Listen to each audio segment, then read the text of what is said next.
Hello everyone, how are you all. Welcome back to my channel. So आज की इस video में हम पढ़ने वाले हैं क्रॉप प्रोडक्शन एंड मैनेजमेंट वाले चैप्टर की एक्सरसाइज करने वाले हैं। एज वो हमारा जो चैप्टर है वो ऑलरेडी कंप्लीट हो चुका है। तो इस वीडियो में हम अपनी एक्सरसाइजेज यानी कि एनसीईआरटी के सॉल्यूशंस को हम अच्छी तरीके से देख लेंगे अपनी इजी लैंग्वेज में। बाकी की चैप्टर की पूरी एक्सप्लेनेशन मेरे चैनल पे ऑलरेडी अपलोडेड है। ठीक है, तो without wasting your all time चलिए हम इस चैप्टर को शुरू करते हैं। चलिए, question, select the correct word from the following list and fill in the blanks.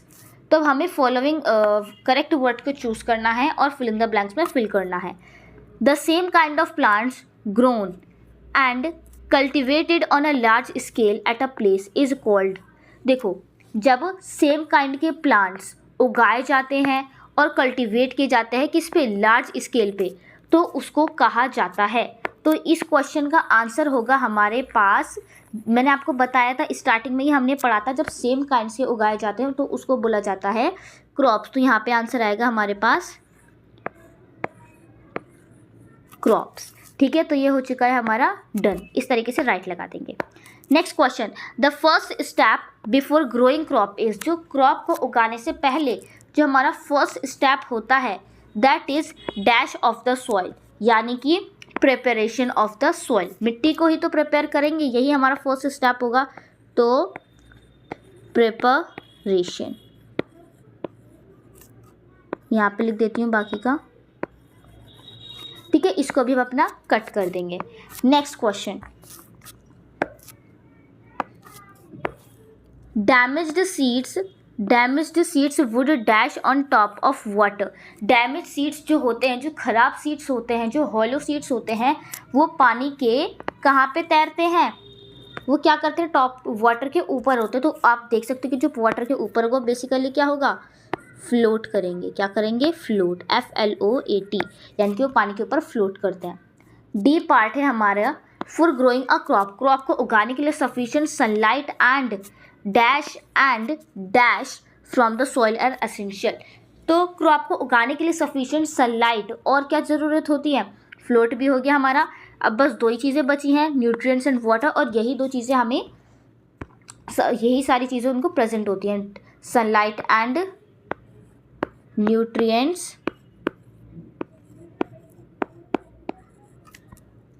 and water from the soil are essential। तो यहाँ पे हमारा क्वेश्चन नंबर 2 हो चुका है कंप्लीट। चलिए अब अपना करते हैं क्वेश्चन नंबर 1 हो चुका है complete. Now let's do the question number 1। चलिए अब करते हैं अपने question number 2। Match items in column A with those in column B. Column A से हमें कॉलम बी को मैच करना है। मोस्ट इम्पॉर्टेंट थिंग, आपको इस तरीके से ऐसे करके आपको मैच नहीं करना है। ठीक है, पेपर में आप ऐसा बिल्कुल भी मत कर देना चाहकर भी, क्योंकि टीचर आपके काट लेगी मार्क्स। आपको पेपर में कैसे करना है, फॉर एग्जाम्पल फर्स्ट का पार्ट है हमारा खरीफ क्रॉप्स। ठीक है, तो खरीफ है, इसका आंसर हमारे पास क्या होगा, खरीफ क्रॉप्स कौन सी क्रॉप्स होती है, जो रेनी सीजन में होती हैं। कौन से सीजन में, रेनी सीजन में। तो खरीफ क्रॉप्स के लिए एग्जांपल्स कौन से आ जाएंगे हमारे पास, पैडी एंड मेज, ये हो जाएगा। तो फर्स्ट का हमारा क्या है, ई। तो आपको पेपर में इस तरीके से लिखना है, फर्स्ट का है हमारे पास ई, इस तरीके से। ठीक है, उसके बाद देखते हैं सेकेंड है that is rabi crops, winter में उगाई जाती हैं। सेकेंड का है डी। केमिकल फर्टिलाइजर्स के कुछ एग्जाम्पल्स पूछ रहे हैं हमसे, जो है हमारे पास यूरिया एंड सुपर फॉस्फेट, ये रहा बी का हमारा आंसर। ठीक है, उसके बाद फोर्थ है दैट इज़ ऑर्गेनिक मैन्योर, उसका आंसर आ जाएगा हमारे पास animal excreta, that is cow dung, urine and plant waste. ठीक है, क्वेश्चन नंबर 2 डन हो चुका है हमारा यहाँ पे। क्वेश्चन नंबर 3 में हमसे कुछ एग्जाम्पल्स मांगे हैं इन दोनों के, खरीफ क्रॉप्स के एंड रबी क्रॉप्स के, जिनके मैंने आपके सामने एग्जाम्पल्स लिख रखे हैं। ठीक है, फोर्थ पॉइंट है दैट इज़ हमें इनके ऊपर पैराग्राफ लिखना है अपने खुद के वर्ड्स में, इन सभी के ऊपर। तो ये हमारे टॉपिक्स है जिनको हमने चैनल पे अपने अच्छे तरीके से डिस्कस कर रहे थे और मैंने आपको नोट भी प्रोवाइड कर रहे थे। तो इसके लिए हम चलिए चलते हैं अपने नोट्स की तरफ। तो चलिए, ये जो हमारा पॉइंट है यहाँ पे प्रिपरेशन ऑफ सॉइल, इसके लिए जो है हमारा यहाँ से पूरे यहाँ से लेके जो मैंने हाईलाइट कर रखा है पर्पल हाईलाइटर से, वो हमारा आंसर हो जाएगा। The preparation of the soil is the first step, ये हमारा फर्स्ट स्टेप है। जो बहुत इंपॉर्टेंट टास्क होता है एग्रीकल्चर का, वो होता है सॉइल को टर्न करना और लूज़ करना। दिस अलाउज, ये अलाउ करती है द रूट्स को अलाउ करती है ताकि वो बहुत ज़्यादा सॉइल के डीप तक चले जाएँ, खुल सकें अच्छी तरीके से। लूज सॉइल अलाउ करती है रूट्स को ताकि वो अच्छी तरीके से ईजिली क्या कर सकें, ब्रेथ कर सकें जब तक, even when they go deep into the soil, चाहे वो डीप से कितनी भी नीचे चले जाए सॉइल के, लेकिन वो अच्छी तरीके से ब्रेथ कर सके। क्यों? अगर हम सॉइल को प्रिपेयर करेंगे तभी ये पॉसिबल होगा। और ये हेल्प करती है किसकी ग्रोथ में, अर्थवॉर्म्स की और माइक्रो ऑर्गेनिजम्स की, किसके अंदर, सॉइल्स के अंदर। आपने चैप्टर 2 में पढ़ा होगा, नहीं भी पढ़ा तो माइक्रोब्स वो होते हैं जो प्लांट्स, जो मिट्टी को हेल्प करते हैं न्यूट्रिएंट पहुंचाने में। ठीक है, आपको यहाँ से समझ आएगा प्रिपरेशन ऑफ द सॉइल का फर्स्ट पार्ट। चलिए अब चलते हैं अपने नेक्स्ट पार्ट में, जिसमें वो बोल रहे थे सोइंग। तो सोइंग के ऊपर हमें एक छोटा सा वो लिखना है पैराग्राफ। तो हम यहाँ से बोलेंगे, जो मैं पर्पल पेन से बता रही हूँ, sowing is an important part of a crop production. Before sowing good quality clean and healthy seed of a good variety are selected. ठीक है, गुड वेराइटी के सीड्स को सिलेक्ट किया जाता है। Farmers prefer to use seeds which give high yield, जो high yield provide करते हैं। उसके बाद हम क्या लिखेंगे, damage seeds become hollow and are thus lighter, therefore, यहाँ से लेके पूरा, मतलब कि वो हॉलो बन जाते हैं। इस वजह से पानी के अंदर जब हम सीड्स को डालते हैं तो जो डैमेज सीड्स होते हैं वो हॉलो होते हैं, छेद होता है उनके अंदर, वो पानी के ऊपर तैरने लगते हैं इसी वजह से। तो ये बहुत अच्छा तरीका है कि जिस तरीके से हम डैमेज सीड्स यानी कि ख़राब सीड्स को बाहर निकाल सकते हैं। ठीक है, इतनी बात हम इसमें लिख देंगे क्योंकि सिर्फ और सिर्फ सोइंग पूछा गया, सिलेक्शंस ऑफ सीड्स इतना नहीं पूछा गया, बट फिर भी हमने बता दिया। ठीक है, उसके बाद जो हमारा नेक्स्ट पार्ट था जिसमें वो बोल रहे थे, आई गेस दैट वाज, तो जो बात वो बोल रहे थे, जो थर्ड पार्ट था हमारा क्वेश्चन का, एक्सक्यूज मी प्लीज़, जो हमारे क्वेश्चन का थर्ड पार्ट है वो है हमारा वीडिंग। क्या है? वीडिंग है। राइटिंग थोड़ी ख़राब आ रही है, मतलब थोड़ी नहीं, कुछ ज़्यादा ही आ रही है, पड़ेगा। ठीक है, तो वो है हमारा वीडिंग। चलिए अब देख लेते हैं वीडिंग क्या होता है। यहाँ से जो पिंक पेन से हाईलाइट कर रखा है, वीडिंग बहुत ज़्यादा ज़रूरी है। क्यों ज़रूरी है? क्योंकि जो वीड्स होते हैं यानी कि अनवांटेड प्लांट्स, अनडिज़ायरेबल प्लांट्स लड़ते हैं किस प्लांट से, क्रॉप प्लांट से। किसके लिए? कि भाई हमें भी पानी दो। वो भी न्यूट्रिएंट्स लेते हैं सॉइल से, स्पेस लेते हैं, लाइट लेते हैं, जिसकी वजह से हम वो क्रॉप की ग्रोथ को अफेक्ट कर सकते हैं। जाहिर सी बात है, जब हमने खाने के लिए सिर्फ और सिर्फ एक बंदे को बुलाया है, जो दूसरा बंदा आ जाएगा तो वो तो इसका खाना देना पड़ेगा ना, हमें हाफ हाफ शेयर करना पड़ेगा। तो इसी तरीके से जो हमारे पास, हमने जो क्रॉप उगाई उसके अलावा दूसरी क्रॉप उग गई तो वो किसके लिए लड़ेगी? इससे न्यूट्रिएंट के लिए लड़े, वाटर के लिए लड़ेगी, न्यूट्रिएंट्स के लिए, स्पेस के लिए और लाइट के लिए, इन सारी चीज़ों के लिए लड़ेगी। तो इनको वीडिंग करना है, यानी कि इनको रिमूव करना बहुत ज़्यादा ज़रूरी है। और स्टार्टिंग में आप ये वाली लाइन भी जोड़ लीजिएगा, या ठीक है। उसके बाद जो हमारा नेक्स्ट पॉइंट था वो था हमारा थ्रेशिंग। थ्रेशिंग के लिए यहाँ से बहुत ज़्यादा ज़रूरी है, थ्रेशिंग के लिए हमारे लिए यहाँ से बहुत ज़्यादा ज़रूरी है, that is the grain seeds need to be separated. जो ग्रेन सीड्स उनको सेपरेट होना बहुत ज़रूरी है from the chaff. This process is called threshing. इसी प्रोसेस को थ्रेशिंग बोलते हैं। यानी कि हमारा चाफ है, ये जो भैंस खाती है वो होता है ये, ठीक है। इसके अंदर हमारे गेहूँ होते हैं, तो इस गेहूँ को यानी कि ग्रेन्स को इस चाफ से अलग करना होता है। तो इस प्रोसेस को बोलते हैं थ्रेशिंग। पूरा आप ये पैराग्राफ लिख देना, मतलब कि वहाँ से लेके यहाँ तक का जो है एक मशीन के थ्रू होती है जिसको कॉम्बाइन बोला जाता है। कॉम्बाइन एक हार्वेस्टर भी है, हार्वेस्टर की जैसे क्रॉप हार्वेस्ट करी जाए, और थ्रेशर भी है। तो हमारा जो क्वेश्चन था ये भी पूरे तरीके से कंप्लीट हो चुका है। उसके बाद तो यानी कि हमारा जो क्वेश्चन 4 था वो हो चुका है कंप्लीट। अब देखते हैं question number 5। Explain how fertilizers are different from manure. आपको सिंपल क्या बता देना है? डिफरेंस बिटवीन बता देना है। मैं आपको दिखा देती हूँ फिगर। आप ये लिखेंगे डिफरेंस बिटवीन आप पूरा लिख देंगे फर्टिलाइजर एंड मैन्योर के बीच का। ये रही हमारी पूरी फिगर। फर्टिलाइजर मैन मेड होते हैं, inorganic salt. Manure natural substance से बने होते हैं। फर्टिलाइजर फैक्ट्रीज में प्रिपेयर किए जाते हैं, मैन्योर फील्ड में प्रिपेयर किए जाते हैं, इनके खेतों में। फर्टिलाइजर जो है वो ह्यूमस प्रोवाइड नहीं करते सॉइल को, मैन्योर बहुत सारा ह्यूमस प्रोवाइड करते हैं सॉइल को। फर्टिलाइजर बहुत ज़्यादा रिच होते हैं न्यूट्रिएंट्स में, मतलब बहुत ज़्यादा न्यूट्रिएंट प्रोवाइड करते हैं। मैन्योर इतना न्यूट्रिएंट प्रोवाइड नहीं करते। तो ये बात आपको लिख देनी है।